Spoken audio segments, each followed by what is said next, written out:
Daniel lives with Marie, her husband, and 2 children. In this first segment, you will see Marie discussing her father's situation with a parish nurse, Elizabeth, who has stopped by Marie's home. So Marie, I'm sorry that I just kind of dropped in. I know that, but I saw your car in the driveway, and I was across the street seeing someone else, and I thought, it's been so long since I've seen you guys. It's okay, Elizabeth.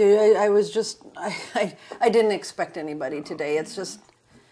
It's been one of those days. My dad has Alzheimer's, and I just finished cleaning up. I'd gotten him down, and then I found all of this mess on the floor again. It's really hard to plan any day. Is he around? Can I say hi? Maybe not now. Things are under control now, but it's tough. It's tough, but they've taught me ways to deal with them, and as I just got him controlled now, just a little bit ago. So controlled. I'm kind of curious. I don't know what that means. Control. What does that mean? Oh, you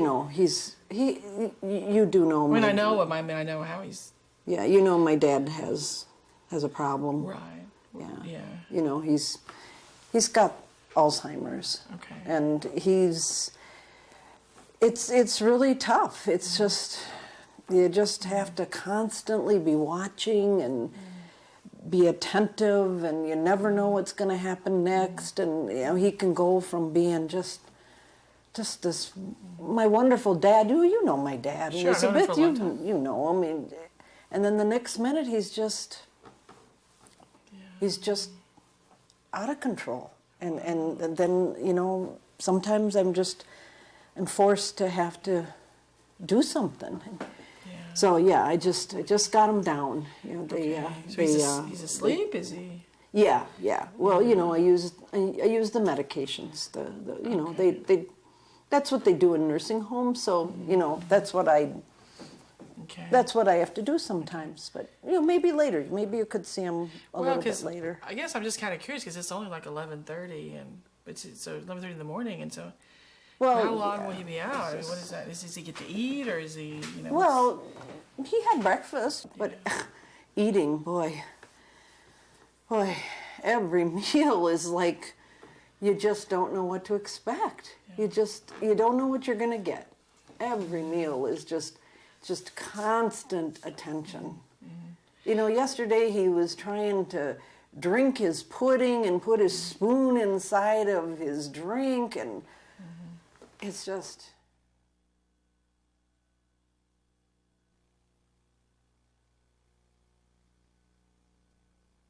In this segment, Marie discusses with Elizabeth financial issues in the family. The money that he gets goes into your house, into your household budget. Is that how it, or does he have? Do you have a separate budget like for him and what he needs, or how does that work? Well, it's our money. It's he's part of our household, so it's all household money. So I just take care of whatever has to be taken care of. There's more food, there's more electricity, there's more, taking them places. It's just you're right. It has been an expense for us, but we manage. We take care of it. So do you get to? So I guess if you have his money, then you get to have a little bit more of your own for your own life. Is it kind of helping, or is it making it harder? I mean, what does having his money do for your house? I think it probably evens out. I mean, maybe, I don't even think of it that way, Elizabeth. I to be truthful, it probably evens out. I mean, he cost us a lot, and there's a lot of things we have to do for him, and I had to get this special Jerry, what a Jerry chair is, and the trays, and we've had to put some of those hand rails around. But we just put the money in the household account, and I mean, it probably evens out. I've been able to allow the kids to have a few extra things, but I had to quit my job, so that's what I mean. So you quit your job, and so the money that he's bringing in is kind of helping to balance that out?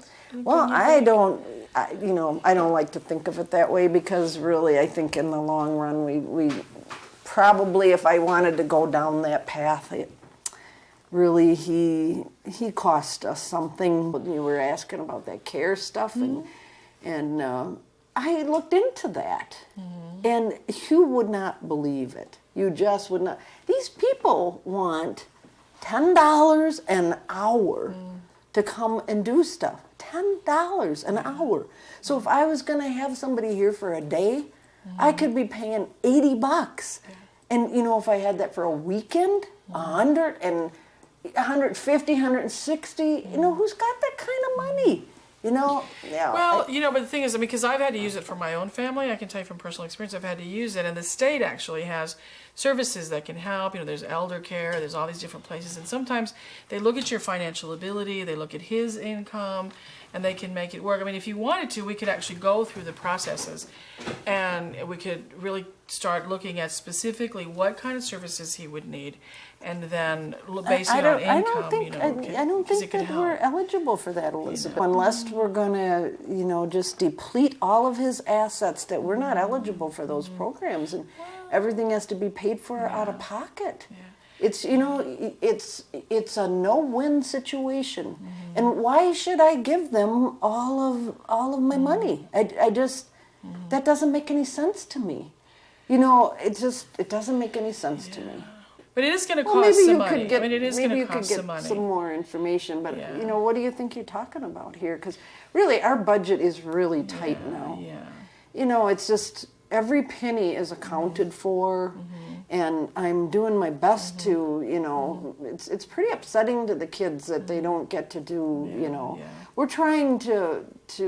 I'm putting aside as much as I can every month for the big trip that we promised the kids. It's kind of like the trade-off. They have to have kind of an ornery old man, as they see it, living with them, and so I've been putting aside money for this trip. And I see you've got some brochures and stuff there. So you're going to Europe? Yeah, the kids have never been there. I've never been, but really it was a kid's choice, and we felt like it's our money, and let's decide how we want to do this. And so how long you be gone? Oh, I think that we're looking for possibly even 2, maybe 3 weeks. It just depends, Ben is trying to save his vacation time, and we're figuring out if the kids can go. But so, I think that all these are really good ideas, because he'll need some help then. We'll have to figure out something.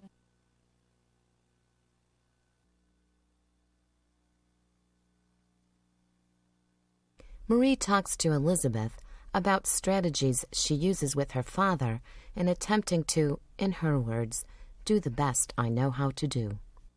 I don't want it to be like it was at my brother's house. So you think kind of keeping him kind of here and keeping him quiet and making sure in a that routine, he stays quiet. And trying the familiar and using the things that we've gotten used to. We use the Jerry chair every day. We put him in that, and then we can put a tray on that, and that's familiar. It keeps him in the chair. I don't have to worry about him wandering around. Tell me about that. What do you do with the tray? Because I know there's different ways of using it. So how? Well, once the tray is in, he's in the chair, and then you can put the tray in, and then he can eat there. For the most part, we just put him in his chair, and a lot of times he's just in his room. And sometimes, if it's just me and him, I'll usually have him out with me. But with the family a lot now, I just keep him in his own room. Okay. You put him in the Jerry chair, you put the tray in, and you can just put his tray on top of the tray. Yeah. And then I'll come and get it later. You have to be kind of careful, because sometimes those chairs angle back a little bit. If you but actually that's a really, when you can angle it back. Yeah. If I have found that if he's starting to get real agitated and trying to move a lot, that I can tilt. That's how I can do his medicines. I can tilt it back, and then I don't have to fight with him. And the other thing is that I've learned that he can't kick at me so much when I tilt it back. his legs are at a different angle. So it actually is a pretty safe way. So he actually may be in the chair, then his arms are kind of restrained, his legs a little restrained, and then you kind of give him his medicine. Is that how you get the medicine? Yeah, I'll take the medicine. If when this only when he's just so out of control, of course, and the thing you learn these things, that at first when I was using a towel to tie his hands down. And then, because, I'd bring the food and he'd be throwing it everywhere, or I'd be trying to give him, I mean his medicines that he has to take.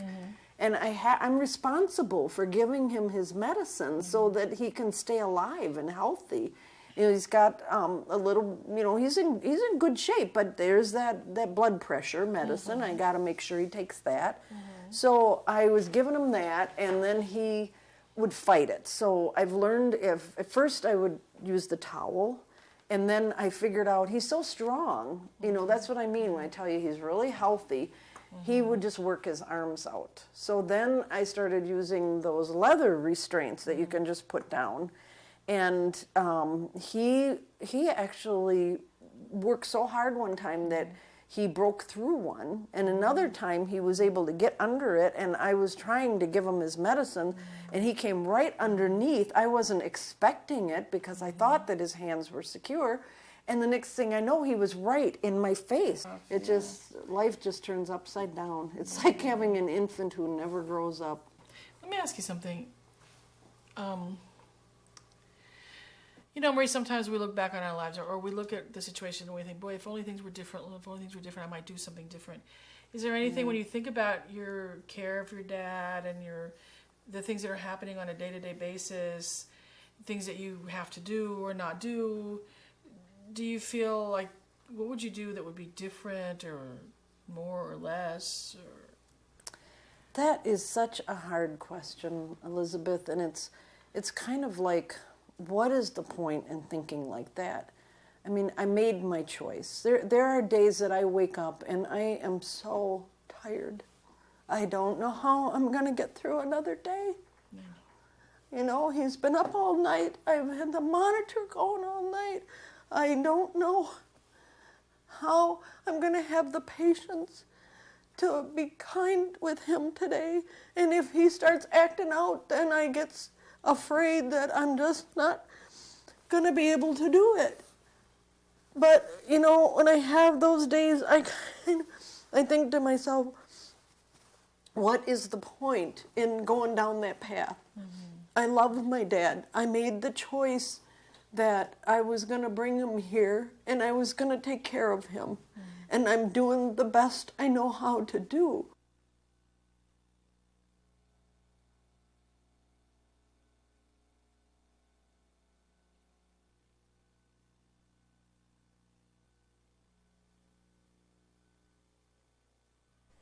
In this segment, Art Mason, National Adult Protective Services Association board member and practicing social worker, offers his perspective on Daniel's case. You really need to have some experience looking at both what is said and nonverbal cues too. Are people, when they're giving an explanation of the care that they're giving of the older relative, does it match up with the facts? If they're saying, I'm cleaning them every day, I'm caring for them, they're well fed, and yet you see the person and they're very dirty and their clothes are very soiled, the facts are not matching up with the story. I think that's one thing that's very obvious that almost any worker that goes in a community situation can observe. Is what's being said match with what the facts of it? The other, a little bit more subtle, is the person acting very defensively? Are they trying to deflect you when you ask a very direct question about, has your loved one, has your elderly relative seen a doctor recently? Has anyone come in and offered you services? If they become defensive and talk about, no, that costs too much, the person doesn't want to go, I can never get an appointment, and then tries to redirect you off onto another subject, some red flags should go up. Obviously, you're touching a sore point there, and they really don't want to go down that road. So I think both the obvious, what you see, and also listening for verbal and nonverbal cues. Another thing about, well, you have to control him. You just have to control him. When you hear that control word, it's often a euphemism for other types of control. And the perpetrator or the caregiver who's saying that the reason they're doing it is caregiving is really controlling that person and maybe being abusive to them. All of these things that are rationalizations, we call them, the yeah buts. Yeah, I did it, but here's my rationalization. I'm hoping you will believe this story, are things that I often listen for in this particular situation that really perked me up and looked at that she was being abusive to her father.